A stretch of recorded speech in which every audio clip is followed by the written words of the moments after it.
एक बार की बात है, एक राजा के पास कुछ धर्मगुरु मुल्ला नसरुद्दीन की शिकायत करने इकट्ठे होकर आए और वो राजा से शिकायत करते हुए कहने लगे, बादशाह सलामत, ये मुल्ला नसरुद्दीन हमारे बारे में लोगों को बहकाता रहता है और जगह जगह जाकर लोगों को हमारे विरोध में करता रहता है।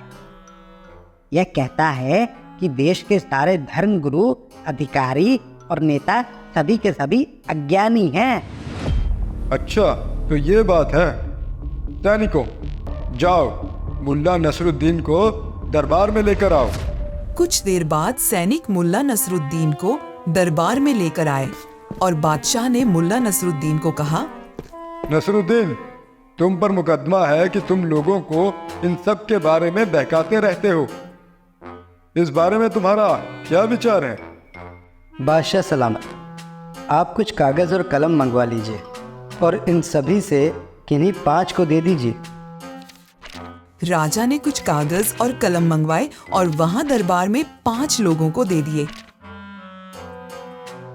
जब सबको कागज कलम मिल गए तो मुल्ला ने उनसे कहा, आप सबको कलम और कागज़ मिल गया है, अब आप मेरे एक ही सवाल का जवाब इस पर लिख कर दे दें। मुल्ला की बात सुनकर एक काजी बोला, क्या है तुम्हारा प्रश्न, बताओ। आप बताएं कि रोटी क्या है। थोड़ी देर में ही उन 5 लोगों ने अपना जवाब लिखकर बादशाह को दे दिया।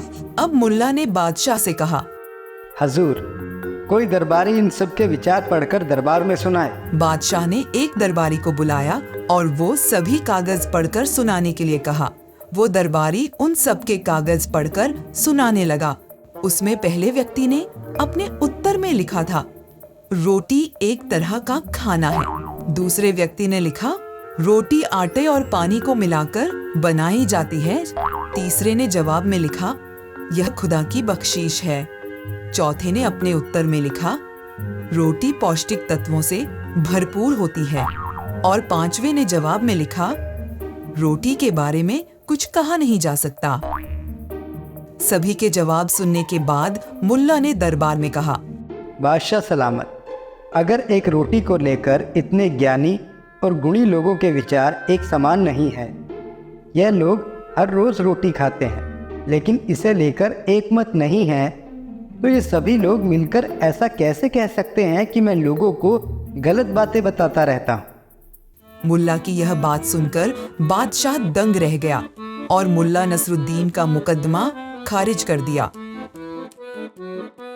कहानी से सीख। इस कहानी से हमें यह सीख मिलती है कि किसी भी विषय पर अपना मत रखने से पहले उसके बारे में पूरी जानकारी जरूर रखें।